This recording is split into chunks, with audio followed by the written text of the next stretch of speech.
Lecture du livre Jésus-Christ d'Ellen White. Le calvaire. Une foule nombreuse accompagna Jésus du tribunal au calvaire. La nouvelle de sa condamnation s'était répandue dans tout Jérusalem. Des gens appartenant à toutes les classes de la société affluèrent au lieu de l'exécution. Les prêtres et les principaux avaient promis de ne pas inquiéter les disciples du Christ si celui-ci leur était livré. Les disciples et les croyants qui se trouvaient dans la ville et dans les environs purent donc se mêler à la foule qui accompagnait le Sauveur. Lorsque Jésus fut sorti de la cour du palais de Pilate, on plaça sur ses épaules meurtries et saignantes la croix qui avait été préparée pour Barabbas. 2 compagnons de Barabbas devaient subir la peine de mort en même temps que Jésus, et eux aussi durent se charger de leur croix. Le Sauveur était trop faible et souffrant pour porter ce lourd fardeau. Depuis le moment où il avait participé avec les disciples au souper de Pâques, il n'avait ni bu ni mangé. Pendant son agonie au jardin de Gethsémani, Jésus avait lutté contre les instruments de Satan, puis subi les angoisses de la trahison et vu les disciples l'abandonner et s'enfuir. On l'avait conduit à Anne, puis à Caïphe, ensuite à Pilate. Pilate l'avait envoyé à Hérode. Hérode l'avait renvoyé à Pilate. Les injures avaient succédé aux injures, les moqueries aux moqueries. Par 2 fois, le Christ avait subi le supplice de la flagellation. Tout ce qui s'était passé au cours de cette nuit-là était de nature à soumettre à la plus rude épreuve l'âme d'un homme. Lui, pourtant, n'avait pas défailli. Il n'avait pas prononcé un seul mot qui ne fût à la gloire de Dieu. Pendant tout ce procès qui n'avait été qu'une farce ridicule, il s'était conduit avec fermeté et dignité. Mais lorsque la croix fut posée sur lui après la seconde flagellation, la nature humaine ne pouvait pas en supporter davantage. Jésus tomba sans connaissance sous le fait. La foule qui suivait le Sauveur le vit chanceler, sans éprouver la moindre compassion. On l'injuria grossièrement. On lui imposa de nouveau le fardeau et de nouveau il tomba, évanoui sur le sol. Ses persécuteurs comprirent qu'ils ne pouvaient porter plus loin sa lourde croix. Ils se demandaient qui consentirait à prendre cette charge humiliante. Les Juifs ne pouvaient le faire de crainte de contracter une souillure qui les empêcherait d'observer la Pâque. Personne, même parmi la populace, ne voulait s'abaisser à porter la croix. Mais voici qu'un étranger, Simon de Cyrène, qui venait des champs, se trouve sur le passage de la foule. Il entend les paroles injurieuses et ordurières de la foule. Il entend répéter avec mépris « Faites place au roi des Juifs !» Il s'arrête étonné, et comme il laisse voir quelque compassion, on le saisit et on place la croix sur ses épaules. Simon avait entendu parler de Jésus. Ses fils étaient croyants, mais lui-même n'était pas au nombre des disciples. Ce fut pour Simon une bénédiction de porter la croix au calvaire, et il en garda une reconnaissance éternelle à la Providence. Il fut amené par là à se placer volontairement et joyeusement sous la croix du Christ. Un certain nombre de femmes se trouvent dans la foule qui accompagne l'innocent jusqu'au lieu du supplice. Leur attention est fixée sur Jésus. Quelques-unes l'ont déjà vu auparavant et lui ont amené des malades et des affligés. Il y en a même qui ont été guéris. On raconte ce qui vient de se passer. Elles s'étonnent en voyant tant de haine s'acharner contre celui pour qui elles éprouvent une pitié si profonde. La fureur de la foule et les paroles irritées des prêtres et des principaux n'empêchent pas ces femmes d'exprimer leur sympathie. Elles poussent des lamentations lugubres en voyant Jésus défaillant sous la croix. Ce fut la seule chose qui attira l'attention du Christ. Malgré toutes ses souffrances, malgré le poids des péchés du monde, ce témoignage de sympathie ne le laisse pas indifférent. Il considéra ces femmes avec une tendre miséricorde. Elles ne croyaient pas en lui. Il savait qu'elles ne pleuraient pas sur lui comme sur un envoyé de Dieu, mais qu'elles étaient mues par un sentiment de pitié toute humaine. Il ne dédaigna pas leur sympathie. Cependant, il éprouva pour elles une sympathie plus profonde. « Fille de Jérusalem, dit-il, ne pleurez pas sur moi, mais pleurez sur vous-même et sur vos enfants. » Les regards du Christ se détachaient de la scène présente pour se fixer sur la destruction de Jérusalem, où plusieurs d'entre celles qui pleuraient maintenant sur lui allaient périr avec leurs enfants. De la chute de Jérusalem, les pensées de Jésus s'élevèrent vers un jugement plus vaste. Dans la destruction de la ville impénitente, il voyait un symbole de la destruction finale du monde. Il dit: « Alors les hommes se mettront à dire aux montagnes, « Tombez sur nous !» et aux coteaux, « Couvrez-nous !» Car si l'on fait ces choses au bois vert, qu'arrivera-t-il au bois sec? Le bois vert représentait Jésus lui-même, le Rédempteur innocent. Dieu permit que la colère dont il frappe la transgression vînt tomber sur son Fils bien-aimé. Jésus devait être crucifié pour les péchés des hommes. Quel châtiment alors était réservé aux pécheurs qui persévéreraient dans le péché? Tous les rebelles et les incrédules seraient exposés à des souffrances et à des misères qu'aucun langage ne peut exprimer. Parmi ceux qui suivent le Sauveur au calvaire, il s'en trouve qui, avec de joyeux hosannas en agitant des branches de palmier, ont formé le glorieux cortège lors de son entrée triomphale à Jérusalem. Bon nombre de ceux qui par entraînement ont ce jour-là célébré ses louanges font à cette heure entendre le cri « Crucifie-le! Crucifie-le » Les espérances des disciples avaient atteint le plus haut degré d'intensité au moment où le Christ avait fait son entrée dans Jérusalem. Ils s'étaient serrés autour du Maître, fiers de lui appartenir. Maintenant, dans son humiliation, rempli de douleur et accablé de déception, ils marchent à distance. Avec quelle exactitude s'accomplissent les paroles de Jésus. « Vous allez tous trouver en moi cette nuit une occasion de chute, car il est écrit « Je frapperai le berger et les brebis du troupeau seront dispersées. » Parvenus au lieu de l'exécution, les prisonniers sont attachés aux instruments de supplice. Les deux larrons se débattent entre les mains de ceux qui veulent les placer sur la croix, mais Jésus ne fait aucune résistance. Sa mère, s'appuyant sur Jean, le disciple bien-aimé, est venue au calvaire sur les traces de son fils. Elle l'a vu s'affaisser sous le poids de la croix. Elle voudrait soutenir de sa main la tête meurtrie, baigner le front qui si souvent s'est appuyé sur son sein. Mais cette consolation lui est refusée. Comme les disciples, elle avait gardé l'espoir que Jésus manifesterait sa puissance en échappant à ses ennemis. Son cœur chavire en se rappelant les paroles par lesquelles il a annoncé les événements qui se produisent. Elle le regarde dans une attente douloureuse, tandis que les larrons sont fixés à la croix. Va-t-il se laisser crucifier, celui qui a rendu la vie aux morts? Le Fils de Dieu va-t-il subir une mort cruelle?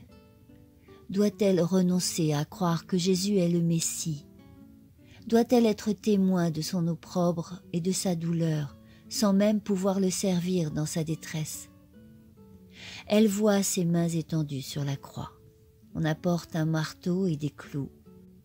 Quand les pointes s'enfoncent dans les chairs tendres, les disciples, le cœur brisé, emmènent loin de cette scène lamentable le corps défaillant de la mère de Jésus. Le Sauveur ne fait entendre aucun murmure. Son visage reste calme et serein, mais de grosses gouttes de sueur emperlent son front. Pas une main secourable pour essuyer la sueur mortelle de son visage, pas une parole de sympathie et d'attachement inébranlable ne vient réconforter son cœur humain. Pendant que les soldats accomplissent leur besogne barbare, Jésus prie pour ses ennemis. « Père, pardonne-leur, car ils ne savent ce qu'ils font. » Son esprit se détache de ses propres souffrances pour songer au péché de ses persécuteurs et à la rétribution terrible qui les attend. Aucune malédiction n'est prononcée sur les soldats qui le traitent avec tant de dureté. Aucun sentiment de vengeance n'est exprimé à l'adresse des prêtres et des principaux qui se réjouissent de leur œuvre. Le Christ a pitié de leur ignorance et de leur culpabilité. Il se contente d'implorer leur pardon, comme dans un souffle, car ils ne savent ce qu'ils font. Ils eussent été saisis de remords et d'horreur s'ils avaient su qu'ils mettaient à la torture un être venu sauver une race coupable de la ruine éternelle. Leur ignorance n'enlève pas leur culpabilité, car ils auraient pu connaître et accepter Jésus en tant que sauveur. Quelques-uns d'entre eux, plus tard, connaîtront leurs péchés, se repentiront et se convertiront. D'autres, par leur impénitence, empêcheront l'exaucement de la prière que le Christ a prononcée en leur faveur. D'une manière ou de l'autre, le dessein de Dieu s'accomplira. Jésus est en voie d'acquérir le droit de devenir l'avocat des hommes auprès du Père. En priant pour ses ennemis, le Christ englobe le monde entier, avec tous les pécheurs qui ont vécu et qui vivront depuis le commencement jusqu'à la fin des temps. Tous sont coupables du crucifixion du Fils de Dieu. À tous, le pardon est gratuitement offert. Quiconque le veut peut obtenir la paix avec Dieu et l'héritage de la vie éternelle. Dès que Jésus est cloué à la croix, des hommes robustes se saisissent de celle-ci, la dressent, la plantent brutalement à l'endroit qui a été préparé, et le Fils de Dieu en éprouve une excessive souffrance. Ensuite, Pilate rédige une inscription en hébreu, en grec et en latin, et la fait placer sur la croix au-dessus de la tête de Jésus. On y lit « Jésus de Nazareth, le roi des Juifs ». Cette inscription mécontente les Juifs. Ils ont crié dans la cour du tribunal de Pilate « Crucifie-le ! Nous n'avons pas d'autre roi que César !» affirmant ainsi que celui qui reconnaît un autre roi est un rebelle. Pilate s'est donc inspiré du sentiment exprimé par eux. Aucun délit n'est mentionné si ce n'est que Jésus est le roi des Juifs. Cette inscription est une reconnaissance virtuelle de la fidélité que les Juifs doivent au pouvoir romain. Elle donne à entendre qu'ils jugent digne de la peine de mort quiconque prend le titre de roi d'Israël. Les prêtres se sont dupés eux-mêmes. Alors qu'ils tramaient la mort du Christ, Caïphe avait déclaré qu'il était convenable qu'un homme mourût pour sauver la nation. Maintenant, leur hypocrisie est dévoilée. Pour supprimer le Christ, ils se montrent prêts à sacrifier même leur existence nationale. Comprenant ce qu'ils ont fait, les prêtres demandent à Pilate de modifier l'inscription. N'écris pas « le roi des Juifs », mais écris que lui-même a dit « je suis le roi des Juifs ». Pilate, honteux de la faiblesse qu'il a montrée, n'a que du mépris pour la fourberie de ses prêtres et de ses principaux. Il répond froidement « ce que j'ai écrit, je l'ai écrit ». Une puissance supérieure à Pilate et aux Juifs a voulu que cette inscription fût placée au-dessus de la tête de Jésus. Par ce moyen, la providence divine fera réfléchir les hommes et les poussera à sonder les Écritures. Le calvaire, s'élevant à proximité de la ville, une telle proclamation de la messianité de Jésus de Nazareth, vérité vivante, transcrite par une main que Dieu a dirigée, va être remarquée par des milliers de personnes venues à Jérusalem de toutes les contrées. Les souffrances que le Christ endure sur la croix sont l'accomplissement de la prophétie. Plusieurs siècles avant la crucifixion, le Sauveur avait prédit le traitement qui lui était réservé. Il avait dit « Des chiens m'ont environné, une bande de malfaiteurs m'a entouré. Ils ont percé mes mains et mes pieds. Je pourrais compter tous mes os. Mes ennemis me regardent et m'observent. Ils partagent entre eux mes vêtements et ils tirent ma robe au sort. » La prédication relative au partage de ces vêtements s'accomplit sans l'intervention des amis ou des ennemis du crucifié. Ces vêtements sont distribués aux soldats qui l'ont cloué à la croix. Le Christ entend se disputer les hommes qui font le partage. Comme sa robe est sans couture, tout entière d'un seul tissu, ils se disent les uns aux autres Ne la déchirons pas, mais tirons au sort à qui l'aura. » Le Sauveur avait dit dans une autre prophétie, « Les outrages m'ont brisé le cœur, et je suis anéanti. J'attendais un ami qui eût pitié de moi, mais en vain, des consolateurs, mais je n'en ai pas trouvé. Mes adversaires mettaient du fiel dans ma nourriture, et pour apaiser ma soif, ils m'abreuvent de vinaigre. » On permettait de donner à ceux qui devaient endurer le supplice de la croix un breuvage narcotique destiné à endormir les sens. On en offre à Jésus, mais dès qu'il y a goûté, il refuse cette boisson. Il ne veut rien prendre qui puisse obscurcir son intelligence. Sa foi en Dieu doit rester ferme, c'est sa seule force. En affaiblissant ses sens, il donnerait un avantage à Satan. Les ennemis de Jésus exhalent leur fureur sur celui qui est suspendu à la croix. Prêtres, principaux et scribes se joignent à la foule pour insulter le Sauveur mourant. À l'occasion du baptême et de la transfiguration, Dieu avait proclamé que le Christ était son Fils. Une fois encore, peu de temps avant la trahison, le Père avait rendu témoignage à sa divinité. Mais à présent, la voix céleste reste silencieuse. Aucun témoignage ne se fait entendre en faveur du Christ. Il est abandonné aux mauvais traitements et aux moqueries des méchants. « Si tu es le Fils de Dieu, disait-il, descends de la croix. Qui se sauve lui-même s'il est le Christ, l'élu de Dieu ?» Au désert de la tentation, Satan avait dit à Jésus, « Si tu es le Fils de Dieu, ordonne que ces pierres deviennent des pains. Si tu es le Fils de Dieu, jette-toi en bas, du haut du faîte du temple. » Satan et ses anges se tiennent sous forme humaine près de la croix. L'armée des rebelles offre sa collaboration aux prêtres et aux principaux. Les docteurs ont poussé la foule ignorante à prononcer un jugement contre celui que plusieurs n'ont jamais vu auparavant. Mus par une frénésie satanique, prêtres, principaux, pharisiens se sont coalisés avec la racaille endurcie. Les chefs religieux s'unissent à Satan et à ses anges et obéissent à leurs ordres. Au milieu de ses souffrances et de son agonie, Jésus entend chacune des paroles des prêtres. Il en a sauvé d'autres, il ne peut se sauver lui-même. S'il est le roi d'Israël, qu'il descende maintenant de la croix et nous croirons en lui.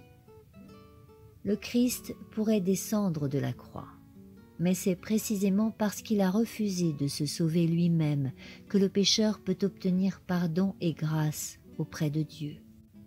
En se moquant du Sauveur, les hommes qui se donnent comme les interprètes de la prophétie répètent les paroles mêmes que l'inspiration leur a attribuées. Cependant, leur aveuglement ne leur permet pas de voir qu'ils accomplissent la prophétie.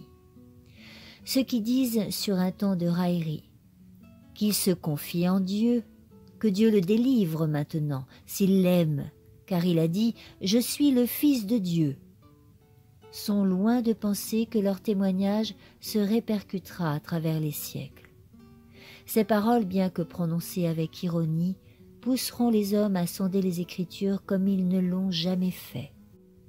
Ceux qui sont sages entendront, chercheront, réfléchiront et prieront.